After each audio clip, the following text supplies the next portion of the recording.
When the eternal throne of the heavens came, the world was made anew.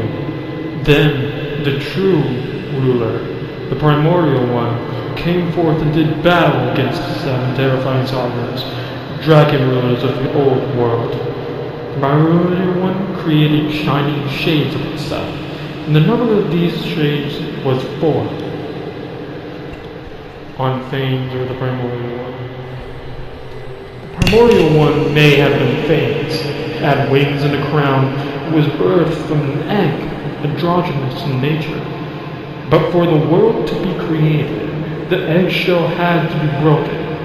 However, Thames, the primordial one, used the eggshell to separate the universe and the microcosm of the world. 40 winters entombed the flames, and 40 summers churned the seas. The 7 sovereigns were vanquished, and the 7 nations submitted to the heavens. The primordial one, the great sovereign, began the creation of heaven and earth for our sake, out of its creations which he cherished the most, who would soon appear upon this earth. The mountains and rivers were made, and the seas and oceans accepted those who rebelled and those who would not kneel. The primordial one, in one of his shades, created the birds of the air, the beasts of the earth, and the fish of the sea. Together they also created flowers, grass, and trees, before finally creating humans, our ancestors, numerous as the stars in the sky, uncountable as the sand on the shore. From that time, our ancestors made a covenant with the primordial one, and so entered into a new age.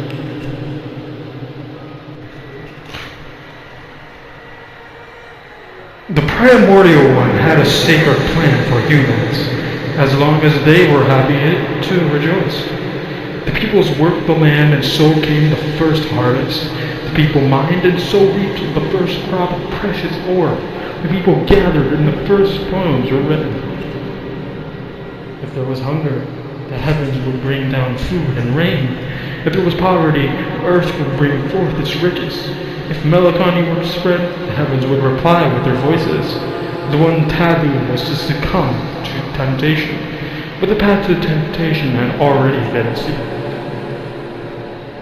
The second throne of the heavens came, and war was rekindled.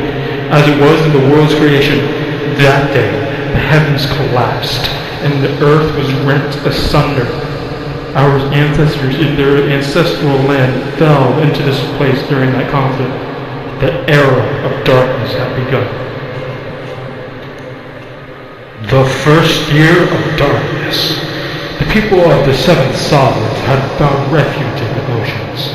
The dragon hairs of the depths ruled this particular place, which led to war between them and our ancestors. Our ancestors chased them into the shadows with the light of 1,000 lanterns, and they hid in those shadows, hunting us. But there was only darkness in this place, and so their hunting grounds were untrammeled. The prayers of the people turned into lamentations, but the primordial one and its 3 other shining shades could not hear. The parable of the sun. In a dark cavern there lived a group of people who had never seen the light.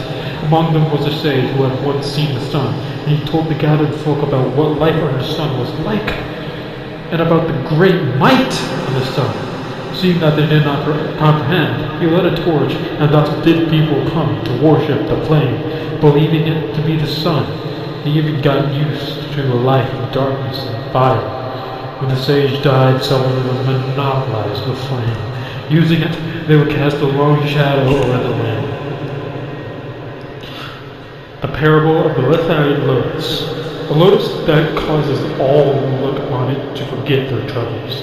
A ship captain searching for the way back to the surface discovered a tribe of people who ate these lotuses. Some crew members stayed in that place, others rejected that temptation. Life is a boundless ocean of suffering. We are only searching for the way home. We knew the only one who had not forsaken us as the ruler of time. She was the moment. She was every moment. She was the measure of 1,000 winds, and the sun and the moon. She was every second of joy, every moment of rage, every instant of longing, every minute of obsession. She was every flash of delirium. We call her Kairos, or the ruler of the unchanging world. We dare not speak her true secret name, and so I pen it here, only once. And in reverse, Hitorasha, Isto. The sage of Abraxas' wisdom was awakened, and he unveiled a light bringing miracle from within his hands. So our ancestors began to build the Helios within as a leader.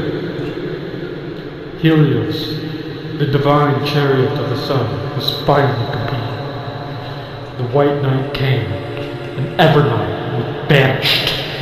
The years of the sun and moon began. The second year of sun and moon. Our ancestors sought the returning way, for surely the war of the circus had ended by then. But the primordial one, the first throne, had laid down a ban, preventing our ancestors from finding the path home. In that case, the primordial one must have defeated the second king. Abrax was imprisoned by order of the Sunchild. The parable of the tree. The king's gardener and the tree spear of the royal garden were in love, but the king wished to repair the beams of his pavilion, and so needed to cut down the tree with the most spiritual energy within it.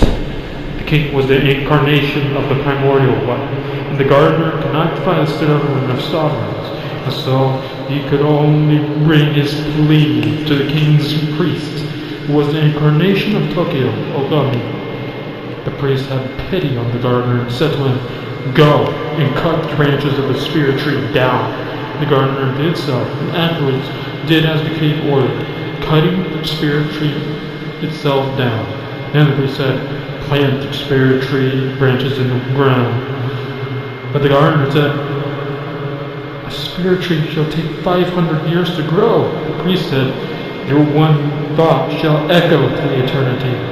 And so the gardener planted the branches in his backyard, and in an instant the slammed branches grow into a new tree, and the new spirit was a continuation of the past one, for it is of moments who is able to take seeds from this moment into the past and the future.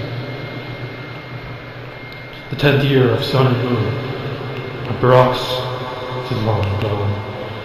The events before the sun and moon have been recorded sufficiently. Well, if I did not dare to write things down just as they happened, how could I consider myself the scribe of Tokyo Ogami? Hark! I hear armor without. Here I shall stop writing.